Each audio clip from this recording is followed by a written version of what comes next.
Boa noite, boa tarde, bom dia, meu irmão, minha irmã. Hoje falaremos sobre Guilherme Miller. Bem-vindos ao canal Mensagens do Juízo, onde estudamos e nos preparamos para a volta do nosso Senhor Jesus Cristo. Hoje a conclusão sobre o tópico O Livro da Razão. E hoje nós veremos, estudando a história sobre Guilherme Miller, vamos fazer algumas ilustrações, alguns apontamentos, citando aqui John Wesley, citando também Billy Graham, né? Pessoas que foram grandes na pregação do Evangelho, para entendermos de fato qual foi o objetivo do ministério de Guilherme Miller, ok? E para tal, nós vamos ler alguns textos aqui desta apostila, como eu já disse, de José Carlos Costa, um professor adventista missionário, tá bom? E eu estou apenas dividindo esse conteúdo aqui no canal. Não é fonte preparada por mim mesmo. Essas fontes são do Espírito de Profecia juntamente com a Bíblia, mas quem organizou foi esse professor abençoado, tá bom? Então vamos lá. Para efeito de informação, onde está em negrito aqui, perdão.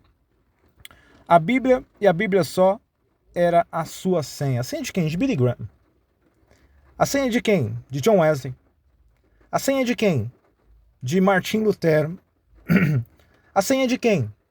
De John Hus, de John Wycliffe, de vários pregadores que realmente entenderam a mensagem do Evangelho. A loucura da cruz, que é sabedoria para a salvação de todo homem e mulher. Nesse tópico sobre o livro da razão, nós estudamos aí sobre os pecados não consumados, a graduação de pecados, sobre várias formas de entendermos o pecado como uma fraqueza, uma ignorância, uma maldade, com pecados de natureza, pecados de rebelião, pecados encobertos em função do julgamento da casa de Deus. Nós precisamos pedir perdão pelos nossos pecados, mas também pecados contra o Espírito Santo de Deus, quando atribuímos, ok, as coisas de Deus a Satanás. Será que nós estamos fazendo isso? Espero que não. Isso é difícil de acontecer, tá ok? Isso é rebelião aberta, tá bom? Então que Deus nos abençoe nesse estudo. Ele vai ser um pouquinho mais longo devido ao relato aqui da história de Guilherme Miller. Mas comecemos com John Wesley, esse metodista abençoado, que trouxe muita verdade. Ele usava o método de Cristo. Ou seja, sem arrependimento não existe conversão. E só existe conversão através do conhecimento das Sagradas Escrituras, através dos livros, através da lei de Moisés, que é a lei moral, os 10 mandamentos, através dos profetas, que é o plano B de Deus, se não o C, né? E o livro dos Salmos, que incrementa, né, essa linguagem divina humana a fim de fazermos aprender a prática da oração. Meu irmão e minha irmã, foi assim que Jesus abriu os olhos dos discípulos de Emaús. Então, a Bíblia e a Bíblia só era a sua senha. Será que é a minha e a sua senha? Então vamos agora começar com a leitura. Lembrando que, uma certa feita, Billy Graham disse claramente que o pecado é errar o alvo. O que é errar o alvo para mim e para você? O pecado também é transgressão da lei, quebra da lei de Deus. Isso gera pecado, gera morte. Porém, o pecado é considerado, de forma técnica, como um defeito de fábrica. Um defeito, o mistério da iniquidade. Isso começou-se nos pensamentos e no coração de Lúcifer, através da inveja, através da vaidade e através do orgulho, que é a porta para todos esses males. Continuemos. Tentativa para tirar a vida de Guilherme Miller. A fonte está lá no Grande Conflito, página 335 e 338. Qual que é o capítulo? Uma profecia muito significativa. Vamos fazer acompanhamento da leitura. Como acontecera com os primeiros reformadores, como eu já citei aqui, John Hus, John Wycliffe,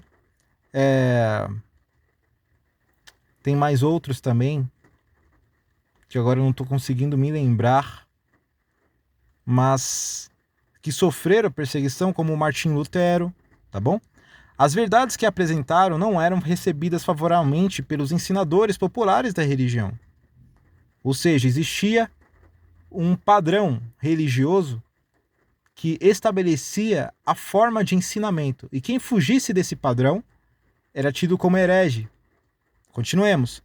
Não podendo manter sua atitude pelas Escrituras, viam-se obrigados a recorrer aos ditos e doutrinas de homens, as tradições dos pais da igreja.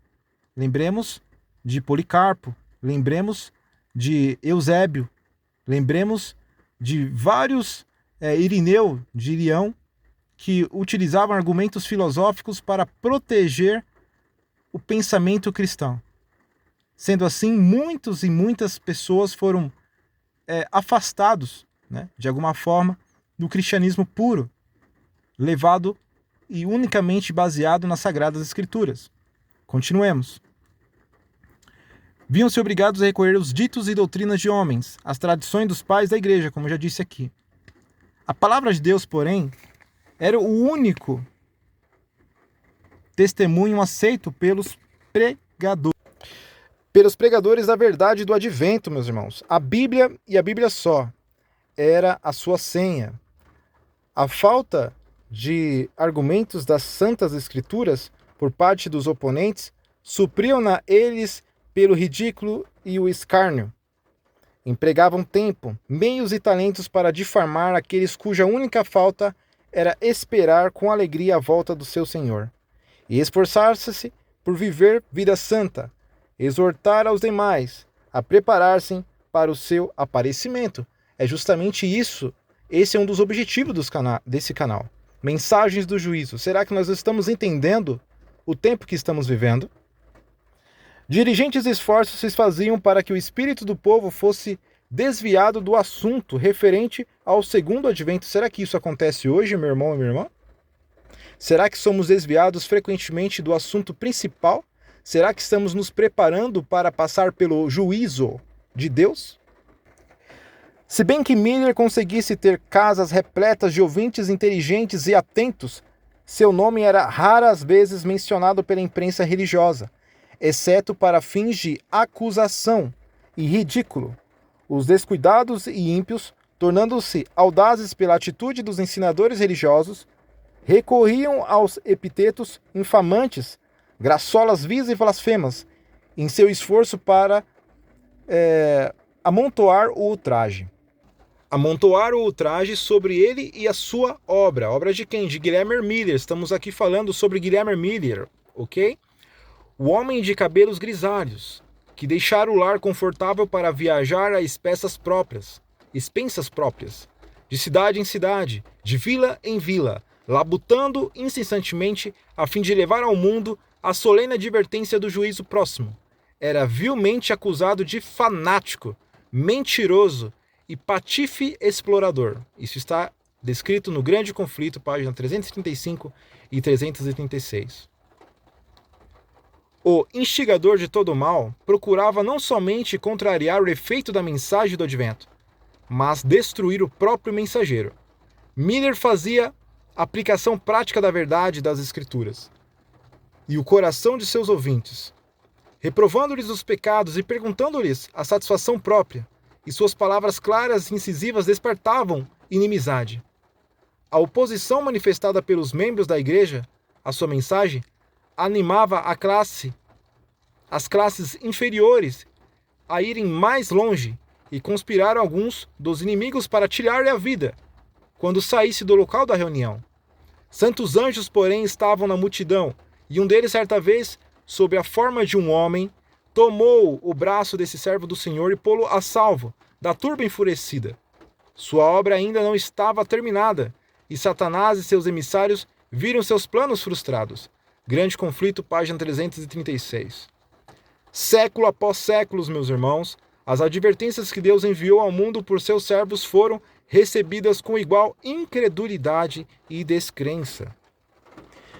Escarnecedores apontavam para as coisas da natureza, a sucessão invariável das estações, o céu azul que nunca havia derramado chuva, os campos verdejantes refrescados pelos brado orvalho da noite, exclamavam: fala ele parábolas, ele quem aqui, meus irmãos?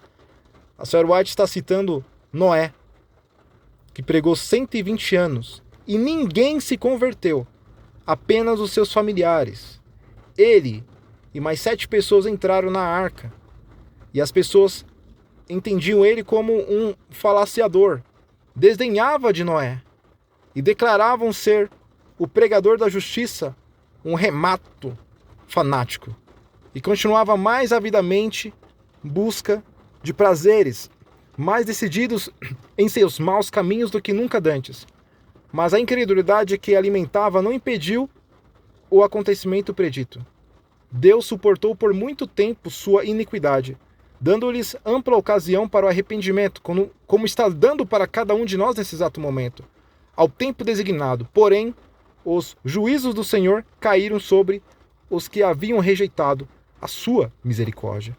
Cristo declara que existirá idêntica incredulidade no tocante à sua segunda vinda, como os contemporâneos de Noé não o conheceram. Até que veio o dilúvio e os levou a todos. Assim será também, nas palavras do nosso Salvador, a vinda do Filho do Homem. Mateus 24, 39. Assim como Deus enviou o seu servo para advertir o mundo do dilúvio a vir, enviou também mensageiros escolhidos para tornar conhecida a proximidade do juízo final.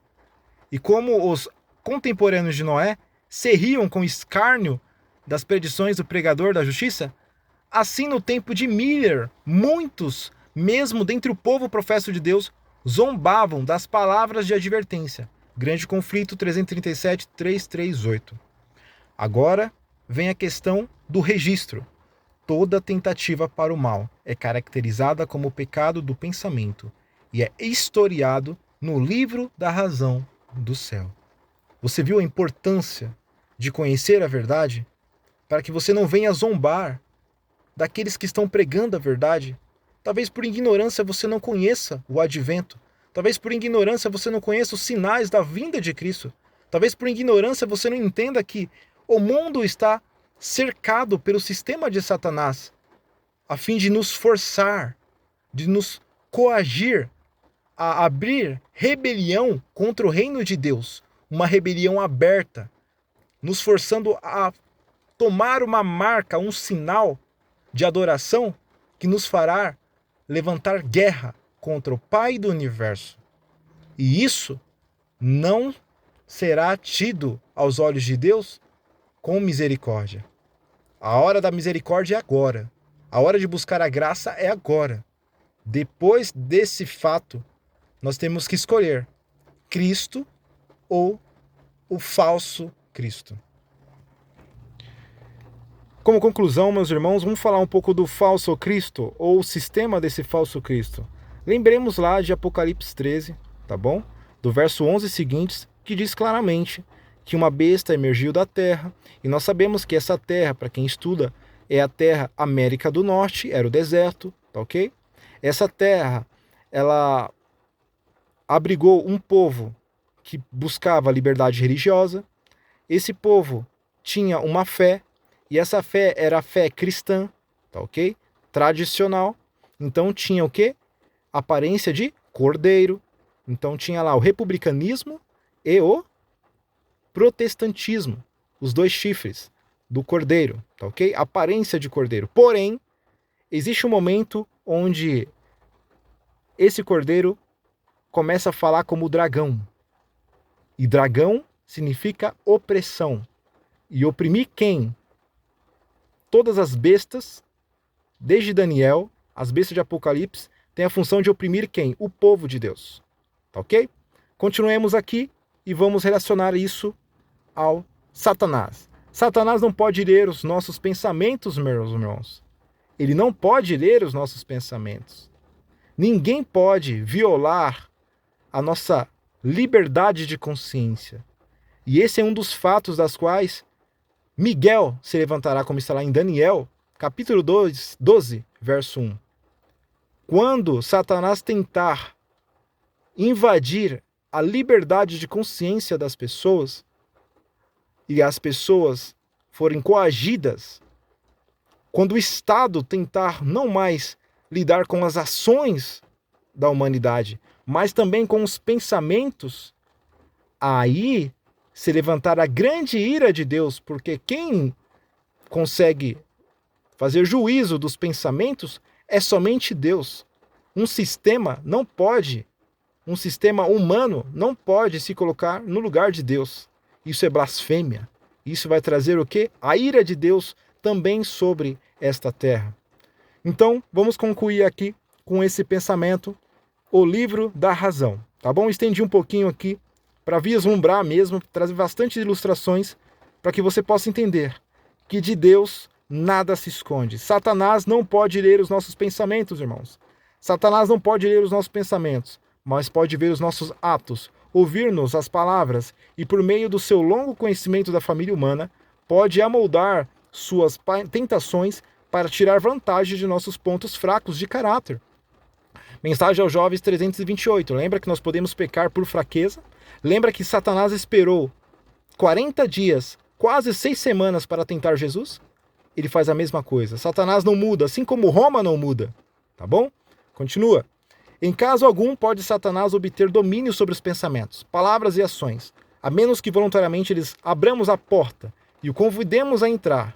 Lar Adventista, página 402. Como fazemos isso? Através de filmes, novelas, através de livros, através de literaturas que foram inspiradas por demônios. Nós temos que vigiar e orar e buscar apenas a palavra de Deus para estar no nosso imaginário. Conclusão. O apóstolo Pedro procurou ensinar aos crentes quão importante é guardar a mente devagar por temas proibidos ou de gastar sua energia em suas triviais. Os que não querem cair presa dos enganos de Satanás devem guardar bem as vias de acesso à alma, o imaginário. Devem se esquivar de ler, ver ou ouvir tudo quanto sugira pensamentos impuros. Não devem permitir que a mente se demore ao acaso em cada assunto que o inimigo das almas possa sugerir. Lar Adventista 403. Ou seja, mente ociosa, mente vazia é oficina de Satanás. Então busque a melhor forma de limpar os nossos pensamentos e manter os nossos pensamentos conectados com Deus é justamente buscar a tua palavra, estudar a palavra de Deus e colocar em prática e se preocupar com a purificação de caráter, para que nós não venhamos perder tempo em acusar os nossos irmãos. Ok? Que Deus nos abençoe neste estudo. E aqui nós conseguimos levantar essa bandeira contra o perfeccionismo, contra o fanatismo e em favor da perfeição cristã, através da justiça de um. Só um. Não busque a justiça de Deus. Não busque. Você não vai achar. Você só vai achar a misericórdia. E para você alcançar a misericórdia, você precisa estar aos pés do nosso Senhor Jesus.